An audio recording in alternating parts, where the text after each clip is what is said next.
Hello, creative ones, and welcome to our Gel Printing Fundamentals series. I'm Michelle with Mixed Media Art, and I'm so excited to be sharing all the tips and tricks I've been learning over the years that we're playing with gel plates. So we've covered what gel plates to use, what paints, setting up with our brayer and our paints. We've talked about stencils, we've talked about stamping. So in this episode, we're going to talk about other mark making tools. So let's jump in. So again, the great thing about gel printing is that there's so many different things you can experiment with. Okay, so we've got our setup, we've got our plain paper and our plain sheets that we've already got some paper on. We've got our gel plate ready to go. We've got our brayer, we've got our roll-off sheet, and then I've collected a few other things. So I've got some non-slip mat. I've got some different types of bubble wrap. I've got some leaves, some fern fronds, an old credit card, and a paintbrush as well. Now you could certainly use many things you can find. What we just want to be aware of is that we don't scratch the surface. So we're just careful about how we treat it. So we don't want anything that's too sharp, or else we could potentially ruin it. So let's get some paint happening and see what we can create. So again, a couple of little drops. The amount, again, depending on your paint, how hot it is, what you want to do, but somewhere probably a little bit more than what you've used just on a plain sheet, but not as much as stamping, sort of. Well, it is sort of similar to stamping, isn't it? We're just using found objects. So let's start with our bubble wrap, our much used, much loved bubble wrap. So in this way it is very much using it just like a stamp, we're pressing it down, but this gives us a chance to do the whole surface at once. Sometimes you get bits off there, so I'm going to press that straight down onto the printed page. And again, pull it off, so we've got the start of something there. And then we've got something interesting here, so I'm going to grab a clean sheet of paper. Come on. Oh my goodness. There we go, so straight down. And certainly playing with different types of paper as well. I've got some decent copy paper, and then as you get more confident, building up to perhaps something a little bit thicker if you're going to use a collage. And there we go. So there is our first piece with our stamping, our second one. Now let's see if we can get some sort of a ghost print here. So we've used that. Let's use a little bit of a darker green with it. And so again, depending on how much paint you had down, how much the bubble wrap is pulled up, they might need to let that dry a little bit. I'm just going to very gently, because we don't want to disturb the image underneath, pulling the paint across.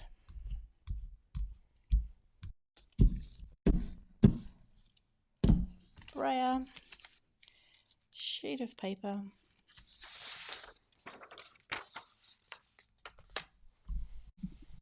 This was where the magic happened. So again, it's testing that corner that we've got the right amount of pull, so it's dry enough and the paint is coming away. And there we go. So some interesting little things there. Now we can certainly add more images onto that. We can certainly continue. In this case, it's really this one that's given us the most distinctive impression. So that's bubble wrap. Let's look at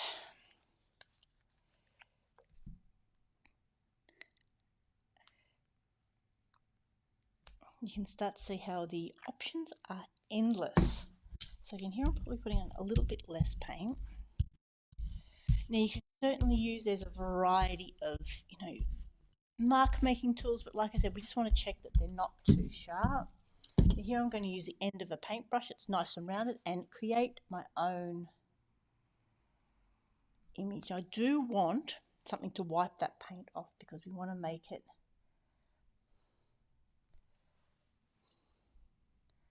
see how that's giving us an interesting little pattern. And we don't need to rush because we know that the paint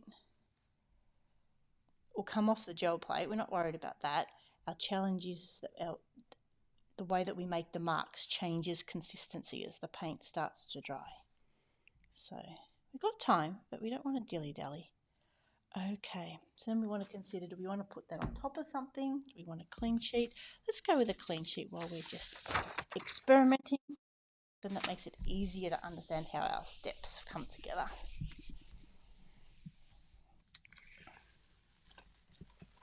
So that's certainly pulled up some green from the previous ones, and we can see that squiggle's given us a really interesting texture. I like how that's gripped. Excellent. And then, we might want to do a ghost print, or again, we might say, no, let's not bother. Got a little bit of debris from our bubble wrap. Okay, let's choose another colour.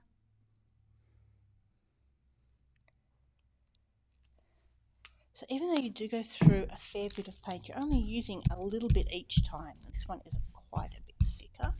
Not quite as gluggy as one of the ones we used last session. And using our grippy paper that's got all sorts of things stuck on it as well.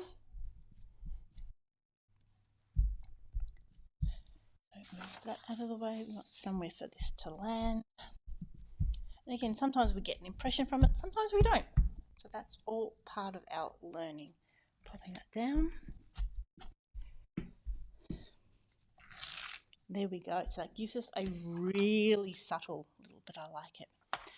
Okay, and then onto this one. Giving it a nice rub.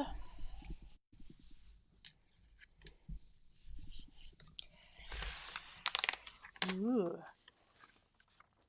So now, especially with this one, we can see we've definitely still got some paint left there. So let's go with the white and pull up that. So it's still similar to a ghost print.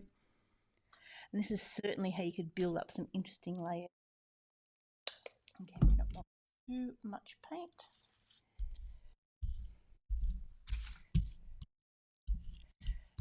And this is basically we need to experiment. How much paint do we use? How much drying time do we need?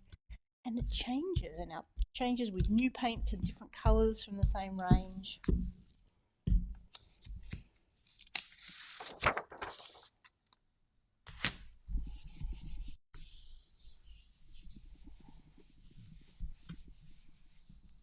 Check that colour, we can feel that that's going to come up, especially because we know that white. And there we go, look at that. So there we go, we've got our stamping, essentially, using our non-stick mat. We've got our first print, and that was a shimmer paint, so you can see it's got a bit of sparkle in it. And then our ghost print, which picks up the white, but also the purple from that previous print as well. That's one of the reasons why we don't clean our plate between layers, because it gives us all these little bits of serendipity. Okay, let's see how we go with these leaves. Now again, we'll talk about when we do the image transfer, sometimes this just takes a little bit of playing. We don't want too much paint for this. It's quite subtle. Now these were picked a few days ago, so see how we go. So getting a fairly thin layer down. And we're going to put it down. It really works best with things that are quite flat. Now what we want to do is give it a really good press down and get some of the other paint up. So sometimes you could use a piece that we've already got or some scrap paper. And we want to be careful not to move the image just like we would with a stamp, but also knowing that we're trying to get, well, an impression, an image from the foliage. So yeah, broader leaves, flatter leaves, anything that's got sort of veins in them, and particularly when they're quite green, they tend to be more flexible.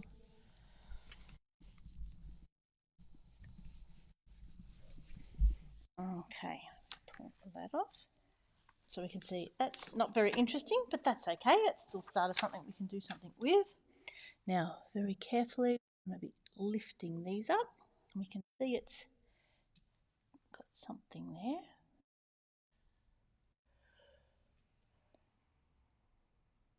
And this is where you might want to be patient, see if that will dry off a little bit more. And again, it's quite warm in here today, and there wasn't a great layer of paint, so I think we might be right proceeding. What colour? Let's use a light pink colour. So certainly just experiment and play, leaving things drying longer, leaving less time. How does that look?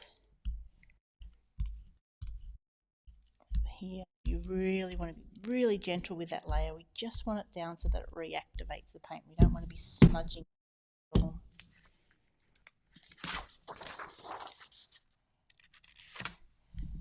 So as you start using your gel plate like this, anything around the house becomes potential. Like I said, we want to make sure that it doesn't scratch. We can use scrapers and things. And there we go. So that's given us quite a good image, and certainly something that's quite organic. We can see the outlines of the lines. Some of them you can just see some of the detail in the leaf as well. So again, depending on your foliage, how fresh it is. So the first print is definitely not very exciting. It's this second print that we're certainly looking for. So I hope that's given you some ideas. We can use bubble wrap to create some interesting prints. We can create things like non-stick for the kitchen. We can just use a simple paintbrush or a scraper, and then we can use foliage to give us an interesting impression as well.